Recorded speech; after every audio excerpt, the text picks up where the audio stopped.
So good morning students, I am Medha Walia going to teach you the subject 4E Elements of Electrical and Electronics Engineering, and today's topic is electromagnetic induction. It is chapter number 3 according to syllabus. So let's start off. First electromagnetic induction में सबसे पहले है magnetic flux को समझना बहुत ज़्यादा ज़रूरी है. मैग्नेटिक फ्लक्स क्या है? Is a measure of number of field lines passing through a region. एक रीजन में से, एक एरिया में से कितनी number of field lines cross कर रही हैं, ये उसका मेजर है. Magnetic flux is a measure of number of field lines passing through a region. जैसे यहाँ पर एक डायग्राम में शो किया हुआ है, these arrows are showing magnetic field and these lines are magnetic field lines. This is a uniform magnetic field which has constant density. मतलब area में किसी एक जगह पे बहुत ज़्यादा मैग्नेटिक फील्ड लाइंस नहीं है. जो फील्ड लाइंस हैं वो पूरे एरिया में कांस्टेंट, मतलब एक जैसा ही डिस्ट्रीब्यूटेड है.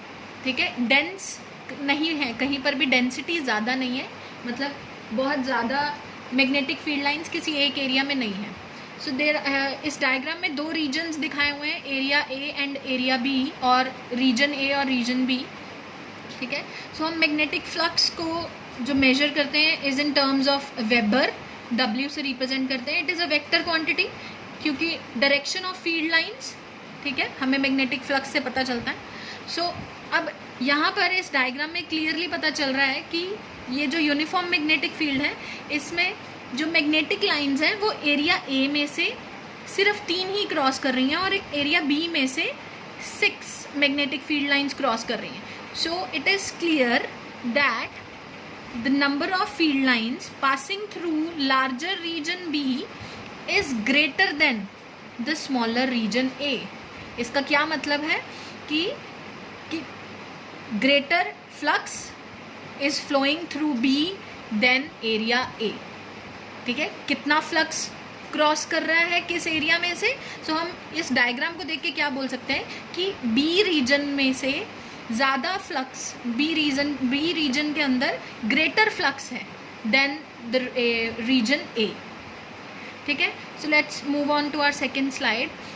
Now here are 2 regions A and B below the magnetic flux. अब यहाँ पर इन रीजन्स में से हमने देखना है कि magnetic flux lines, magnetic field lines कैसे क्रॉस करती हैं and how the magnetic flux is getting affected. ठीक है, so area A has many magnetic field lines. बहुत सारी मैग्नेटिक फील्ड लाइंस इसमें से क्रॉस कर रही हैं. ठीक है, सो इसकी डेंसिटी ज़्यादा है, फ्लक्स डेंसिटी बहुत ज़्यादा है. ठीक है, बी में से there are only 2 magnetic field lines are passing through it. इसका क्या मतलब है? That a flux through region A is greater than region B, because अब ये किस लिए है? अब ए रीजन में फ्लक्स ज़्यादा क्यों है? क्योंकि यहाँ पर density of field lines is greater. यहाँ से ज़्यादा फील्ड लाइंस क्रॉस कर रही हैं. एरिया दोनों का रीजन सेम है, दोनों का एरिया सेम है, दोनों ही रीजन्स का, ए और बी का जो एरिया है it is similar, but number of field lines cross करनी जितनी कर रही हैं उस पर डिपेंड कर रहा है कि मैग्नेटिक फ्लक्स कैसा है, ज़्यादा है या कम है. So here it is clearly shown that magnetic flux in area region A is greater than B. ठीक है, और पिछले वाले में क्या था, क्योंकि एरियाज दोनों अलग अलग थे. ठीक है, एक का ज़्यादा था, एक का कम था, एक में से कम मैग्नेटिक लाइंस क्रॉस करी थी, एक में से ज़्यादा. ठीक है, सो वहाँ पे अलग तरीके से क्लियर हो रहा था. So let's move on to our next slide. अब हम पता करते हैं कि relationship between B and phi. B is flux density, magnetic flux density जिसकी हम अभी तक बात कर रहे हैं, एंड फाई इज़ फ्लक्स. अब यहाँ पर क्या दिखाई दे रहा है कि हमारे पास एक रीजन है of area A and there are some magnetic field lines that are passing through it.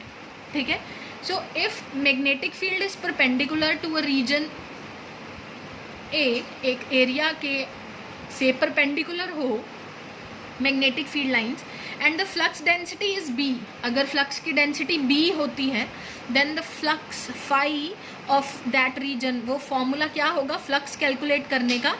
Area of the region multiply by the flux density of the region. Clear है? So A into B, A is area of the region and B is the flux density of the region. ठीक है. So now let's study moving a conducting wire in a magnetic field. अब एक magnetic field में हम आगे magnetic field के बारे में हम थोड़ा सा और पढ़ते हैं कि जब एक मैग्नेटिक फील्ड के अंदर हम एक कंडक्टिंग वायर को प्लेस करते हैं, how it moves. So if a wire is moved in a magnetic field such that field lines are cut, an EMF is induced between the ends of the wire. अब ये मैं आपको practically show करके दिखाऊंगी. So look at the video. So in our first diagram, the conductor is cutting the magnetic field lines, and in the second diagram, the conductor is not cutting the magnetic field lines, it is parallel to them. Conductor की जो movement है वो magnetic lines के parallel है, whereas यहाँ पर उसकी जो मूवमेंट है it is perpendicular to the magnetic field lines. So इससे हमें क्या पता चल रहा है कि इस डायग्राम में जहाँ पर तो मैग्नेटिक फील्ड लाइंस कट हो रही हैं with the conducting wire, an EMF is induced between the ends of the conductor. इस वायर के जो दो एंड्स हैं वहाँ पर EMF इंड्यूस होगी. EMF is electromagnetic induction. ठीक है, वहाँ पर इलेक्ट्रोमोटिव फोर्स इंड्यूस होगी, whereas in this diagram there will be no EMF induced in the wire because they are not cutting the magnetic field lines, क्योंकि वो field lines को cut नहीं कर रही हैं. ठीक है. सो नाउ द डायरेक्शन, अब EMF तो इंड्यूस होगी बट उसकी डायरेक्शन कैसे फाइंड आउट करनी है. So let's look at this diagram. So this applies, ये जो डायरेक्शन है ये हम फाइंड आउट करते हैं from Fleming's right hand rule, where these three fingers are kept perpendicular to each other. Thumb, the forefinger and the middle finger, they are kept perpendicular to each other. So these three fingers are perpendicular to each other such that thumb is representing motion, forefinger is representing magnetic field and the middle finger is representing induced EMF, the direction of induced EMF. So motion जो thumb है वो motion किस चीज़ का बता रहा है, motion of the conductor, कि conductor किस डायरेक्शन में मूव कर रहा है. ठीक है. So every time will be finding out something. हमारे पास दो चीज़ें गिवन होंगी. Obviously it is the magnetic lines and the motion of the conductor. ठीक है. अगर हमें ये दोनों चीज़ें क्लियर होंगी, अब हमें यहाँ पे क्लियर है that magnetic field lines are going from north to south. ठीक है. सो ये है मैग्नेटिक फील्ड लाइंस, ये इधर को हम फोर फिंगर को प्लेस करेंगे और motion of the conductor is upward. ठीक है, ये आपने देखा, motion of the conductor is upward. Look at this figure again.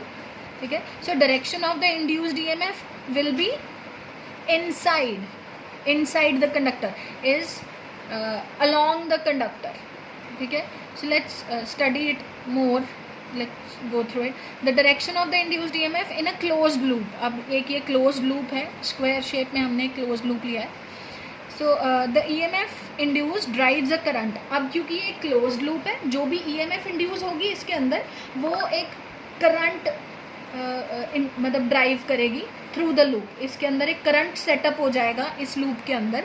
So let's look at this, कि इस तरह से ये जो लूप है वो इस तरह से मूव कर रहा है मैग्नेटिक फील्ड लाइंस के across, and this is how the currents direction है. मैग्नेटिक फील्ड के अराउंड जो ये EMF इंड्यूस हो रहा है वो इस डायरेक्शन में हो रहा है. सो जब ऊपर वाली वायर में है तो direction of the induced EMF will be going from this direction in this direction, and downward जो है it will be in the opposite direction. So this will be in closed loop. This will be the direction, and it is based on again Fleming's right hand rule, which is very important for studying induced EMF or electromagnetic induction. So here a current is induced in a single turn coil. अब यहाँ पे हमने एक coil ली है single turn और यहाँ पे magnet place किया है, north pole हमने place किया हुआ है. ठीक है. So let's study this. If a current flows, it always produces a field which opposes the motion of the coil. अब यहाँ पे क्या हो रहा है कि coil जो है it is moving towards the magnet, towards the north pole. ठीक है, कोई भी अगर वायर अगर एक पोल के अक्रॉस एक मैग्नेट के पास जा रही है, that means it is getting attracted towards it. मतलब जो ये कॉयल है इसने साउथ पोल अपने ऊपर, क्योंकि अपोजिट चार्ज होगा तभी तो अपोजिट पोल बनेगा, तभी तो वो पास आएगा. ठीक है, सो इट हैपन्स. सो क्या हुआ, ये साउथ पोल बन गया. सो इस डायग्राम में हमें क्या पता चल रहा है कि इस कॉयल में जब भी ईएमएफ इंड्यूस होगी, ठीक है, तो वो किस वजह से हो रही है, कॉयल की मूवमेंट की वजह से. Here the magnet is not moving, here the coil is moving, and the coil is moving. ठीक है, वो नॉर्थ पोल की तरफ अट्रैक्ट हो रहा है, वो सॉरी अट्रैक्ट नहीं हो रहा है, हम लेके जा रहे हैं. वन थिंग इज़ मूवेबल, हम कॉयल को दूसरी तरफ लेके जा रहे हैं, which is actually getting opposed. ये जो मोशन है it get oppose the motion of the coil. वो किस वजह से, because of the law of conservation of energy, it always applies, which is known as Lenz's law. Lenz's law क्या कहता है, इंड्यूस्ड ईएमएफ, इस कॉयल में एक ईएमएफ इंड्यूस होगी which always opposes the cause. किस चीज़ के कॉज को, ईएमएफ के इंड्यूस होने के कॉज को उसने रोकना है कि नहीं हो. तो वो नहीं कब होगी, जब इस कॉयल के फेस पे नॉर्थ पोल आ जाएगा. ठीक है, सो वो नॉर्थ पोल आ जाएगा, it is getting opposed by the stationary north pole. ठीक है, and the EMF will be induced as it comes towards the north pole. ठीक है, एंड इफ इट स्टॉप्स, अगर हम कॉयल को मूव नहीं करते हैं, there will be no EMF. ठीक है, so the movement of the coil is necessary, whether the movement of the coil और the movement of the magnet और द पोल्स इज इम्पॉर्टेंट. ठीक है, so this was Lenz's law, in which what it states that induced EMF always opposes the cause which produces it. ठीक है, यहाँ पर कैसे clear किया है, if a current flows it always produces a field. ठीक है, वो एक फील्ड बना देगा, electric field, which opposes the motion of the coil. उसने कॉयल के मोशन को अपोज करना है. और यहाँ पर क्या हुआ, in this case north pole is induced on the face of the coil which is being pulled towards the magnet, क्योंकि वो उसकी तरफ मतलब उससे रिपेल कर रहा है, पुल कर रहा है, उसे पुश बैक कर रहा है कि वो वापस चला जाए. ठीक है, so it was Lenz's law. और यहाँ पर उसका कंसिक्वेंस दिखाया हुआ है कि when the coil is withdrawn, जब कॉयल को पोल से पीछे लेकर जा रहे हैं.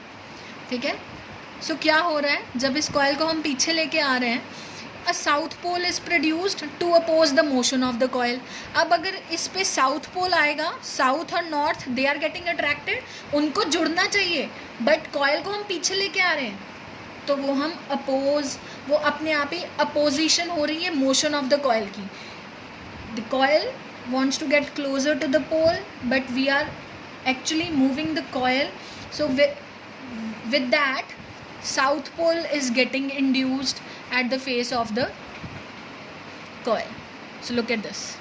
So note that if अगर यहाँ पर north pole आता, if a north pole had been produced instead, अगर यहाँ पे north pole आता, the coil would be repelled. दोनों same poles होते, वो और ज़्यादा धक्के से पीछे जाता. Coil will be repelled, will be pushed back more, and the current due to induction increased. current ज़्यादा हो जाता. This would cause further repulsion, और ज़्यादा repulsion मिलती. So we would have built a perpetual motion machine. ठीक है, we would get energy for nothing. ठीक है, so that was the law of conservation of energy and the application of induced EMF with Lenz's law. So now coils with more number of turns, हमने पढ़ा single number of turn, और जब number of turns coil की ज़्यादा हो जाए, where the coil has more than one turn, the magnetic flux through the turns of the coil is called flux linkage. अब एक coil के साथ जितना flux link कर रहा है और many coils के साथ जितना flux link कर रहा है, that is called flux linkage. ठीक है, so now let's see, when the magnet is getting pushed towards the coils, moved towards the coil, each turn of the coil cuts the magnetic field. हर एक coil को magnetic field को cut करना है, ठीक है, by the same amount. So the flux linkage is just the same as the sum of flux through each turn. अब flux linkage कितनी होगी? हर एक turn के across जितना flux है वो सब add हो जाएगा. So if the magnet is moved with the same speed, एक ही speed के साथ अगर आप move कर रहे हो, अगर 2 number of turns हैं तो EMF double होगी, अगर 3 number of turns हैं तो EMF triple होगी. So greater the number of turns, greater will be the EMF. यहाँ से हमें यही clear हो रहा है. So now look at it once more.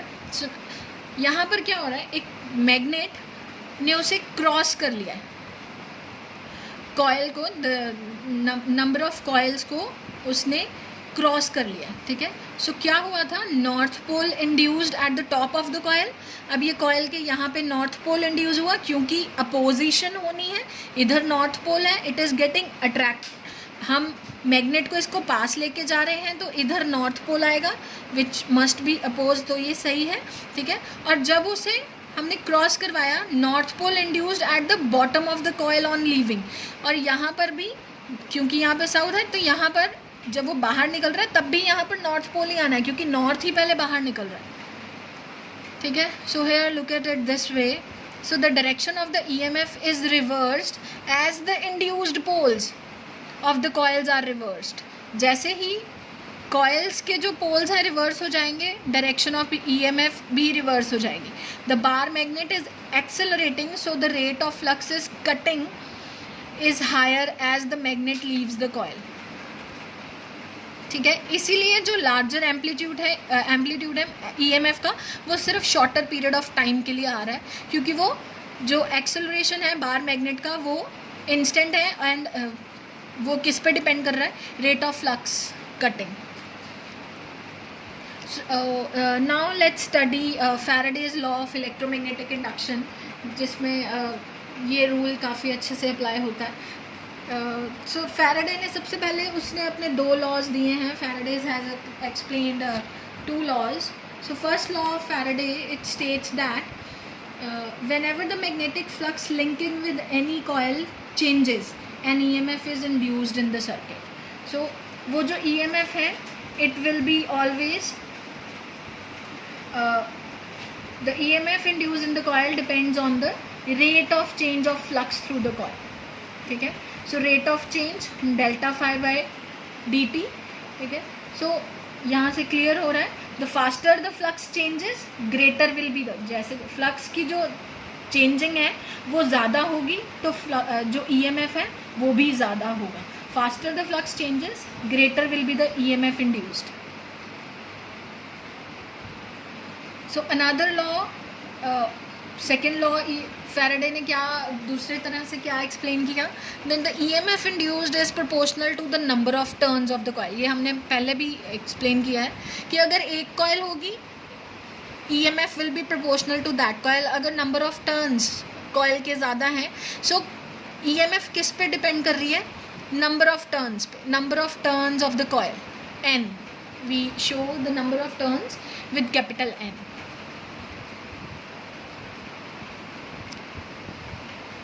सो हमने क्या पढ़ा Faraday's law of electromagnetic induction में, that EMF is proportional to delta phi by dt and also EMF is proportional to number of turns N. So combining these relations we can say that EMF is proportional to N d phi by dt, number of turns and the rate of change of flux. So from this the units of the SI system combine in such a way that the constant of proportionality is 1. So we can say that E is equal to N d phi by dt. So the expression to the right of the rate of is equal to is just the rate of change of flux linkage. ये क्या है, this is the rate of change of flux linkage. कितना flux change कर रहा है per unit time depending on time with and flux linkage and कितनी coils के साथ, वो कितनी number of turns of coils को cut कर रहा है, ये जो फ्लक्स है, तो flux linkage, this n d phi by dt is actually flux linkage. This was d phi by dt is rate of change of flux and n d phi by dt is rate of change of flux linkage, n d phi by dt. So hence Faraday's law is E is equal to n d phi by dt. So E is the EMF induced, it is its units is volt, n is the number of turns which is a constant number, delta phi is the change in flux through each turn of the coil. Flux density हमने पहले clear किया, flux को हम weber में लिखते हैं WB, and delta T is the time taken for the flux change. So in seconds, S is seconds, so these are the SI units. So note that in this equation the total change in flux linkage in the coil is N delta phi, and sometimes you may see this written as delta N phi because N is constant, so it can be come across. So N delta phi or delta N phi. It follows that 1 Weber is the flux linkage in a coil if an EMF of 1 volt falls evenly to 0 in 1 second. This has explained the units only. So here is an example of Faraday's law. So let's do a numerical on that. A coil of 200 turns, number of turns 200 बनाए हैं, and the radius of the wire हमें दिया हुआ है 3 centimeter, lies perpendicular to uniform magnetic field. Flux density B here is 2 into 10 raised to power minus 2 Tesla, and the field falls evenly to 0 Tesla in 1 second. अब उन्होंने बोल दिया है कि 1 सेकेंड टाइम में वो 0 टेस्ला पे फॉल कर रहा है. Calculate the EMF generated. So सबसे पहले हम कैलकुलेट करेंगे, calculate the flux through 1 turn of the coil.